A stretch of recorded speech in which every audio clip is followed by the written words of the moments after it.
Hey people, it's Nias talking. Now this is part 2 of raising self-esteem in the black community. So we're just gonna continue where we left off. So this is number 8.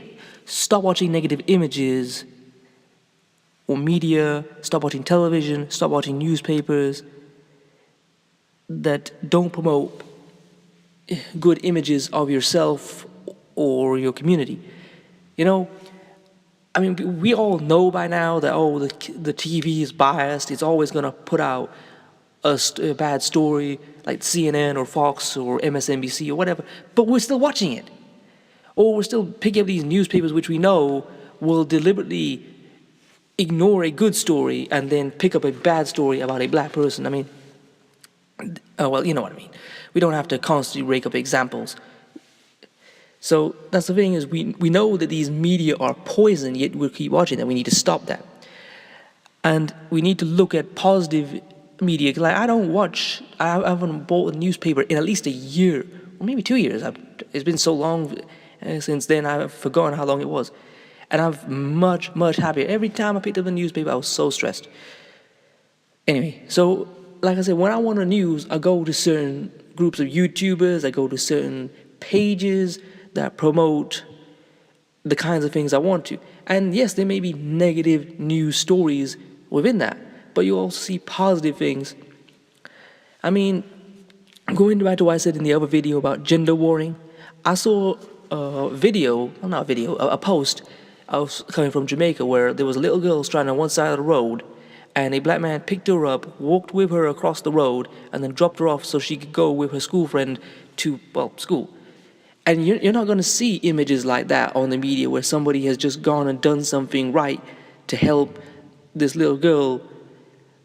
Or if they did, they would say with some kind of evil commentary like, that guy looks suspicious, or, they would do some research on that black man and drag up something he did 20 years ago to then take away any good thing he did.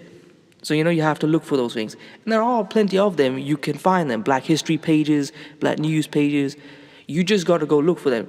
It's no use saying, where are they? Look, if you want them, you will find them. Okay? Instagram's algorithm, YouTube's algorithm, Twitter's algorithm are all designed to give you what you search for. If you look up for a woman in a bikini, your whole timeline will be flooded with women in bikinis. I'm not suggesting you look for that. It's just an example. You get what I'm saying? So when you start searching for something, it will throw up things that are in the same zone that you're in. So when your mind is filled with uplifting images, you'll feel better. Now here's another one, which is number 9. Reevaluate your spirituality. Now I hear this debate saying we need to go to African spirituality, or it's something to do with Christianity or Islam, or again, that isn't. Now what I would say is this: if you were saying that African spirituality was the answer, I would ask you this: if things were perfect with African spirituality, then Egypt would never have fallen, no African empire would have fallen, and slavery would never have begun, because everything would be okay. Now, so I'm not trying to deter you or tell you what to do in terms of that, but I'm just saying when people push that on you, understand if that was true, then nothing bad would ever happen when you were originally following it. Now, think about this. Nat Turner and Denmark Vesey were both Christians. Nat Turner was a preacher, and Denmark Vesey headed his own church.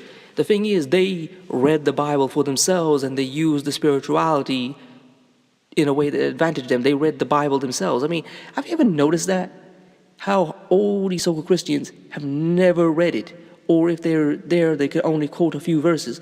I mean, I remember someone saying that the pastor only reads like 3 or 4 pages from the book at any given point.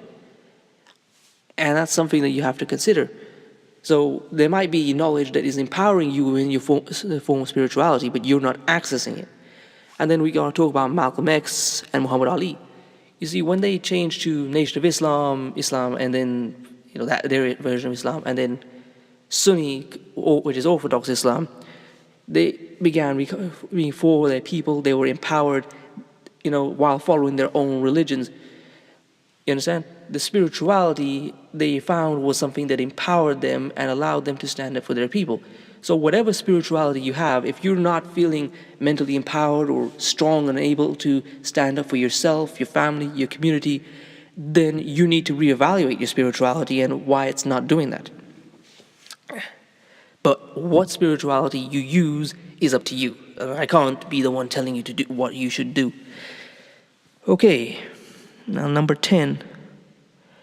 Now, Neely Fuller Jr. talked about this. He talked about for black people that the poison has been placed inside their minds so that whenever they make contact, they start spewing negativity and eventually escalates into a violent situation. So he recommended that unless you have something constructive to do when you make contact with another black person, like when we meet, we're gonna go and talk about business or how we're going to move forward. If you haven't got anything constructive to say, then if necessary, cross the street and avoid each other. Now, and just another thing. That's another thing I've been promoting. Neely Fuller Jr. He has a book. I think it's the Complete Code of Anti-Racism. Just look it up on producejustice.com. Every black person who wishes to progress should be reading that book. I mean, there's loads of other books that they should be reading, but that's a really good one. I want to get that one myself and start reading it. Okay, we've talked about that enough. So, number 11, call your family and friends and ask them how they are.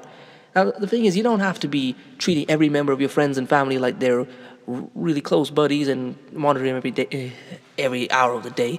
But every once in a while, just send them a message or just give them a ring. Man, how is it going? How are you? Because the thing is, people feel neglected and not looked after. And because they are neglected, they feel that neglecting others is justified. Well, they're not looking out for me. They don't want to know anything about me. I don't care about them. When they come out and they got a problem, that's their business. They didn't want to know when we are struggling. So, just talk to each other. Let your friends and family know that you care about them. Neglect breeds contempt and indifference. So, always be in the habit of trying to keep contact and make people, well, at least within your family and a small circle of friends that you have, feel that you do love them and that they are all looked after. I mean, you don't have to be materially looking after, just make them feel that emotionally that they are looked after. Anyway, number 12, take responsibility for your actions.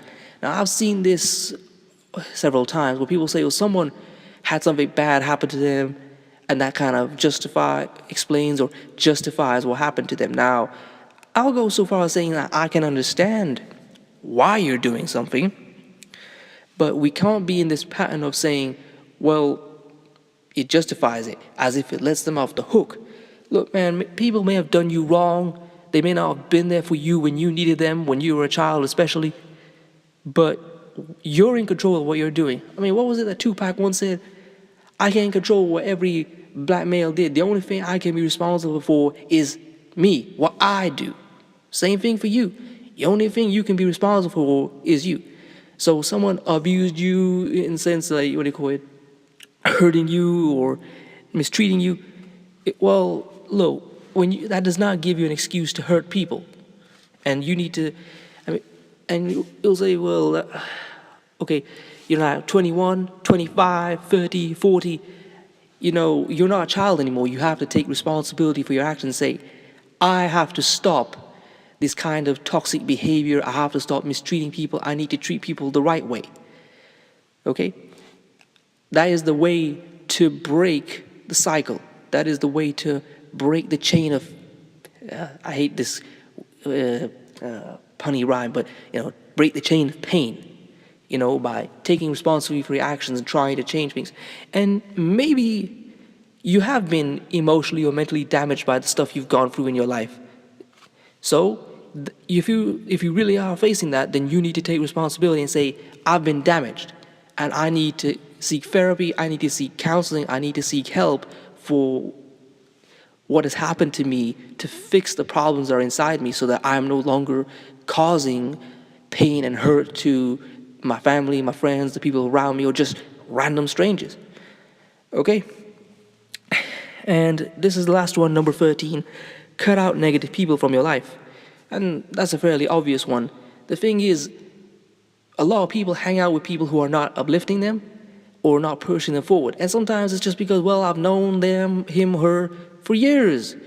And I've had this myself, where people who once did good in my life are still in my life, and I'm just putting up with all the hurt and pain they're causing. Well, they did something good once, and no, it doesn't justify the fact that they were good once, now that they're causing all these problems to keep them around.